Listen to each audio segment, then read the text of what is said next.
Bismillahirrahmanirrahim.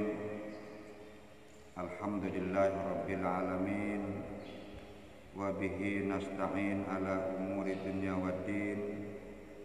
Wassalatu wassalamu ala sayyidil mursalin sayyidina Muhammadin wa ala alihi wa ashabihi ajma'in. Qala Allah ta'ala fi kitabil karim, a'udzu billahi minasyaitonir rajim. Bismillahirrahmanirrahim. Ya ayyuhalladzina amanu kutiba alaikumus syiyam kama kutiba alal ladzina min qablikum la'allakum tattaqun. Wa qala an-nabiyyu sallallahu alaihi wasallam fi hadisihi,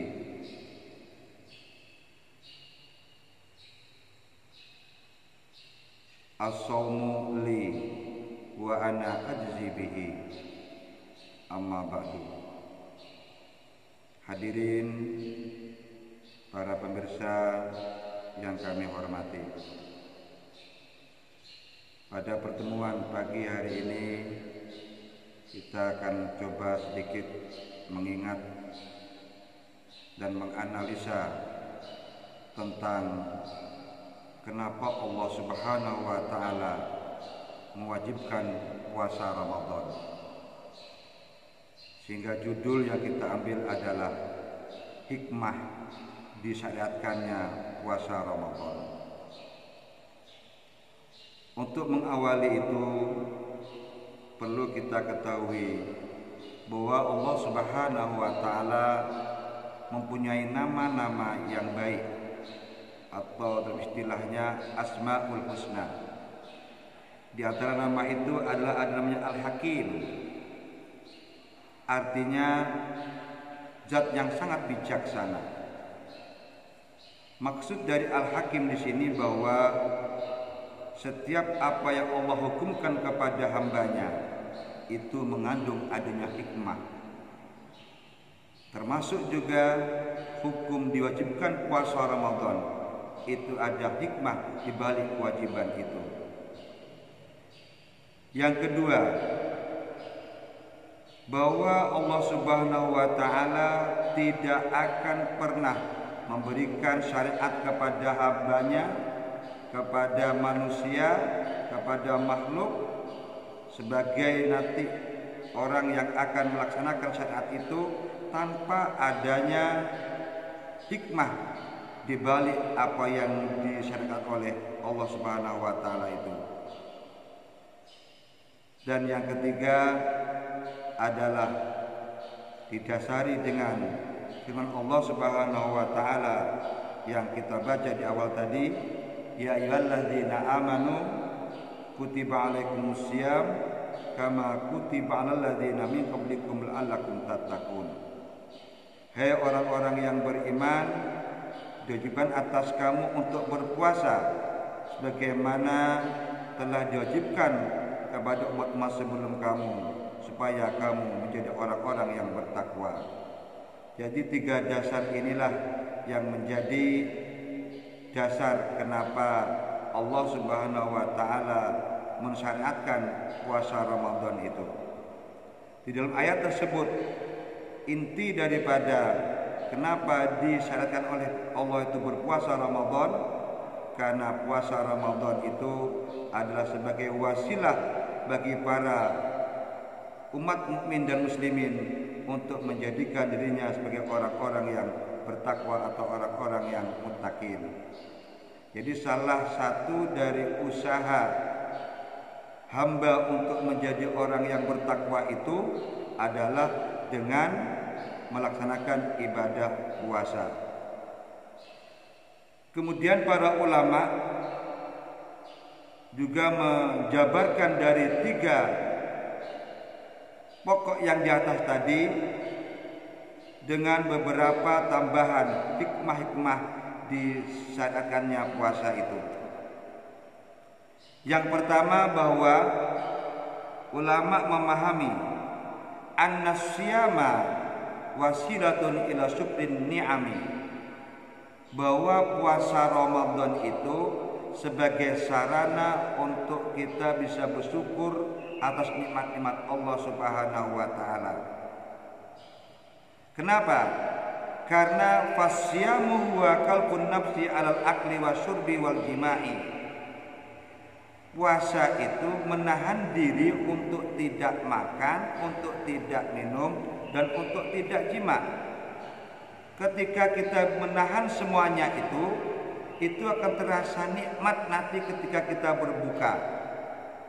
Ketika kita sudah berbuka, waktu yang telah ditetapkan dalam syariat, orang akan merasa betapa nikmat yang Allah berikan kepada kita setelah kita menahan dari makan, minum, dan jima tadi.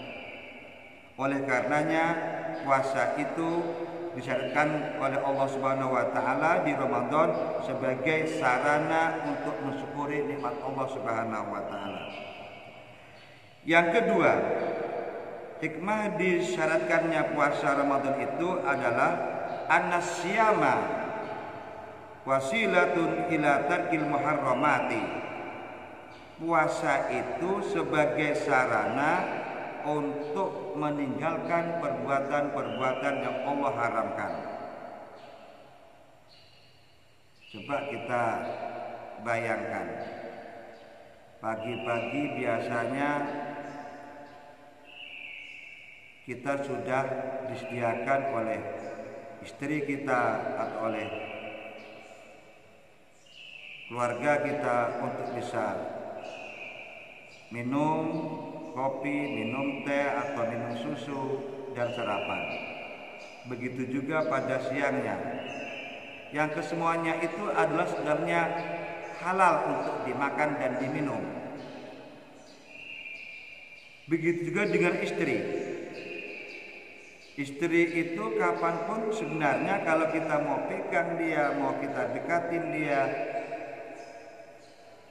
atau menjimaknya untuk di siang hari, itu nggak ada larangannya.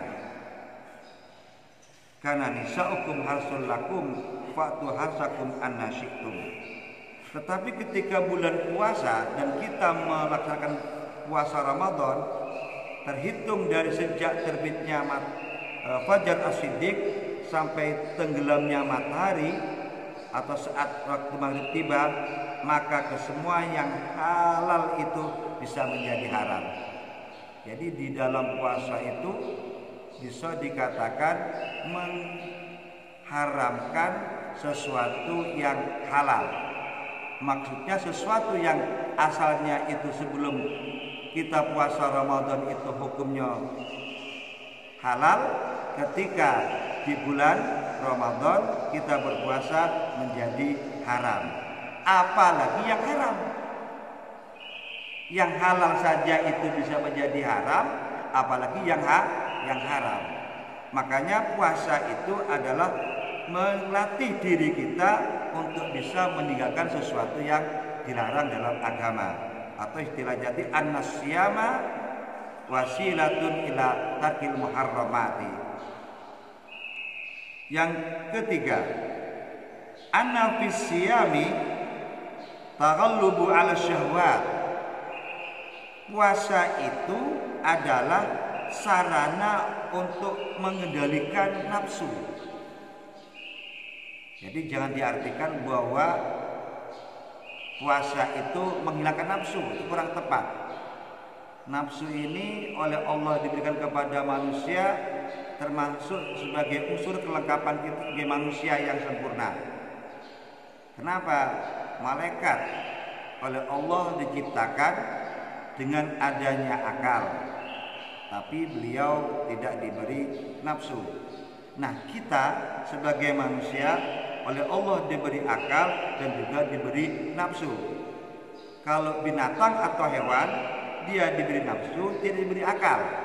Oleh karenanya kita manusia yang sempurna ini oleh Allah diciptakan adalah memang unsur semuanya ada pada manusia. Oleh karenanya puasa tidak berarti menghilangkan nafsu, tetapi adalah untuk mengendalikan nafsu. Kenapa? Karena nafsu dibutuhkan. Ibadah butuh nafsu, puasa juga nafsu. Namanya nafsu yang mutmainnah. Sebagaimana di dalam sabda Nabi sallallahu alaihi wasallam.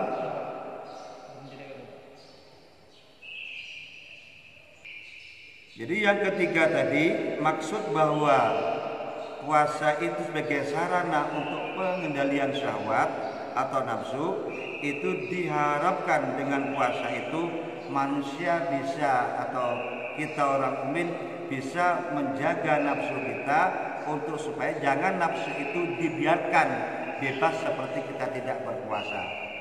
Jadi itu yang dimaksud dengan pengendalian nafsu, sesuai dengan yang disebutkan di dalam sabda Nabi SAW, ya masyaallah sabab mastatu amikum alba'ah fatazawwad fa innahu aghaddu lil basar wa ahsanul farji wa man lam yastati fa alaihi bisawmi fa innahu lahu wijaun. Ini maksud bahwa puasa itu sebagai pengendalian dari nafsu kita dalam kehidupan kita. Itulah mungkin sebagian dari apa hikmah disyaratkan puasa itu oleh Allah Subhanahu wa taala di bulan Ramadan. Mudah-mudahan ada hikmahnya, ada manfaat bagi kita semuanya, dan kita dapat melaksanakan puasa Ramadan ini betul-betul dengan sesuai apa yang diharapkan oleh Allah Subhanahu wa taala untuk kita menjadi orang-orang yang bertakwa. Akhir kalam, wallahul muwaffiq ila aqwamit thoriq.